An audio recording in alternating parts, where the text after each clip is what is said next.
CBC mo is normal. Hemoglobin, normal siya, no? So, hindi ka anemic. Urinalysis, walang infection. Wala kang mga crystals. Very good. Okay. Sugar, normal. Not diabetic. Your BUN, normal siya. Nasa 7. Ang CREA mo, slightly elevated siya. So, 1.33. Ang normal, 1.3. Okay. BUN mo is normal. So, ibig sabihin, pwedeng dehydrated ka. So, ayusin natin yung fluids. Umiwas ka muna sa mga concentrated fluids at mga soft drinks. Mga coffee. Iwas ka muna dyan. Puro fluids ka na water and electrolytes.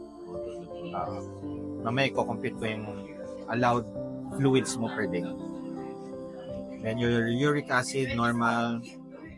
Cholesterol, slightly elevated. Nasa 250. Triglyceride, napakaganda, 93. HDL, 58. Very good. Okay. Pwede mo siyang pababain without taking any lipid-lowering drugs. Paano? Do fasting, do exercise. Mapapabago mo. Tapos, syempre, ang kakainin mo, real foods. Huwag kang kumain ng mga processed, sugary food, sugar drink, yung mga ingredients na talagang nagpapalason sa katawan natin. Gaganda yan.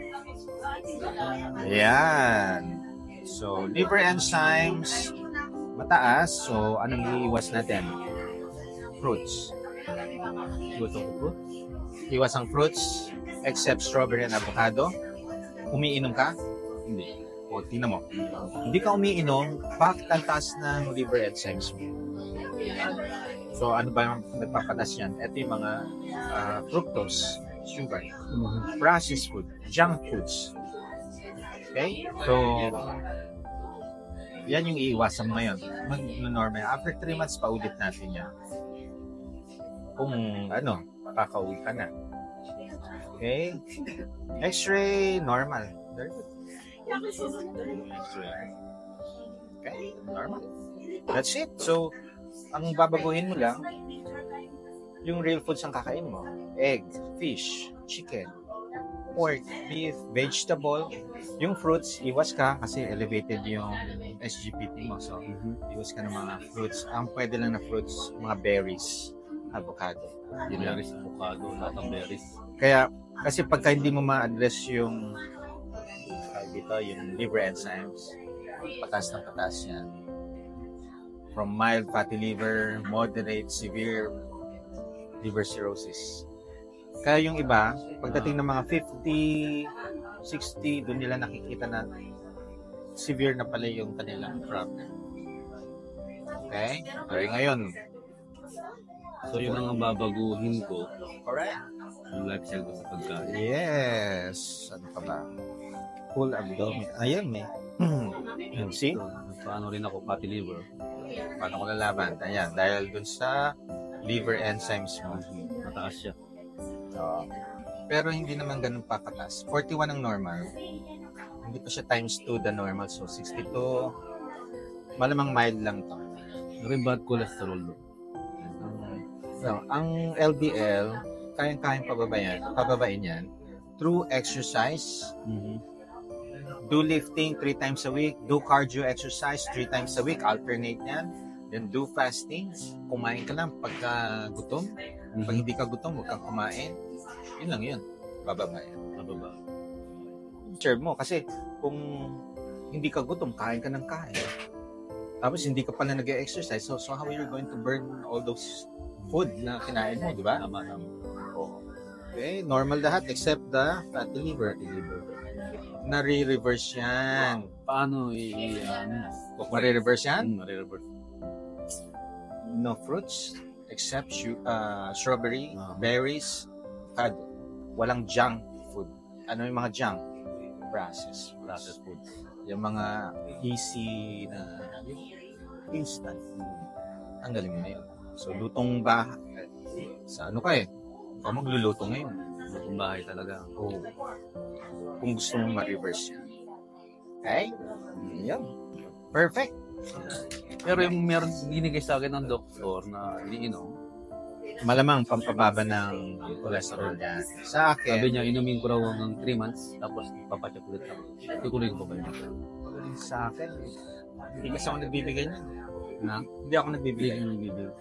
Babaguhin ko muna yung lifestyle mo. Pagka pinaulit mo yan at normal, no need for meds. Pero pag yan, tumaas lalo, ang question yan, ginawa mo ba yung dapat gagawin? Oo. Kung hindi mo magagawa yan, there's no choice but take the medicine. Kasi, So yun lang talaga Ang ini- muna ang kailangan kong gawin. Baguhin ko muna yung lifestyle. yes, kasi ang iniiwasan natin, yung side effect ng mga meds na yan, ang purpose lang naman ng mga lipid-lowering drugs is to lower your cholesterol and your bad cholesterol, LDL na tinatawag. Sa akin, as long as your triglycerides normal, yung HDL elevated, okay yon. Pero kung gusto mo siyang pababain, you can do lifting, fasting, tapos yung mga pagkain. Eat whenever you're hungry. Bababa yan. Ang dami kong mga patient. Nag-normal lahat.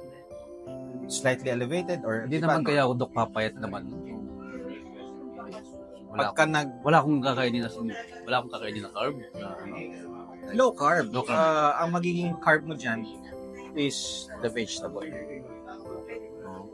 Tapos, para yung hindi bumulusok ang timbang mo, Yung nga iniisip ko baka mag-weights ako. Exercise, lifting. squat, barbell, biceps curl, yung mga deltoid, yung Bicep, tricep. oo. Kailangan mo mag-lifting para mag-gain ka para hindi ka mag-lose ng weight. Kasi gaganahan kang kumain eh. Yung iba pagka nag-low carb, wala ganang kumain. Ang mangyayari, papayat ng papayat. Pero once na mag-lift ako. mag-lift ka, pansinin mo, ginaganahan kumain. Para akong gutom. So, yun yung ma-halt yung pagbagsak ng timbang mo. Then, nagkakaroon ka na ng muscle. Mag-gain pa rin ako ng weight. Yes. Tapos, mahirap mag-over-fasting pagka nagbubuhat. Ginugutom ka. Alright. Salamat, Dok. Thank you. At least alam ko na ngayon ang gagawin ko. Okay.